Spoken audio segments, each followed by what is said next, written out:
Jack carefully lifted the cover above his head and pulled out a flexible mirror. Using the reflection, he obscured the area in front of him. His partners on the other end suddenly became flustered because if the kidnappers noticed anything unusual on the monitors, they would detonate the bombs in the room without hesitation. Fortunately, under the cover of the mirror, Jack successfully moved into the surveillance camera's blind spot, and the kidnappers didn't notice a thing.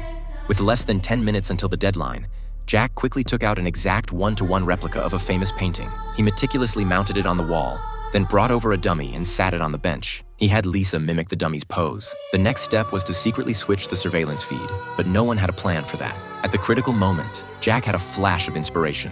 He brought over a massive mirror and hung it at a 45-degree angle in front of the camera. The next second, a white flash filled the kidnappers' screens, successfully switching the feed to the opposite wall. The kidnappers didn't notice anything amiss. Now that Jack and Lisa were completely out of sight, the timing was perfect. They had to escape the room as quickly as possible. They crawled through the tunnel they had entered from earlier. Less than a minute remained before the bombs would detonate and kill them both. However, Lisa wanted to take the paintings with her. Just as they were about to make their move, the kidnappers suddenly called. Lisa had no choice but to stall them while signaling her teammates to evacuate immediately.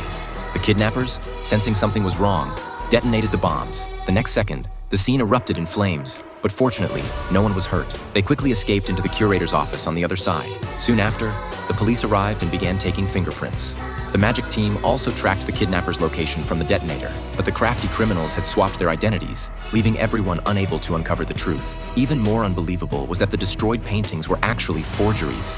This meant that before they had even taken action, someone had already stolen the real paintings from the museum.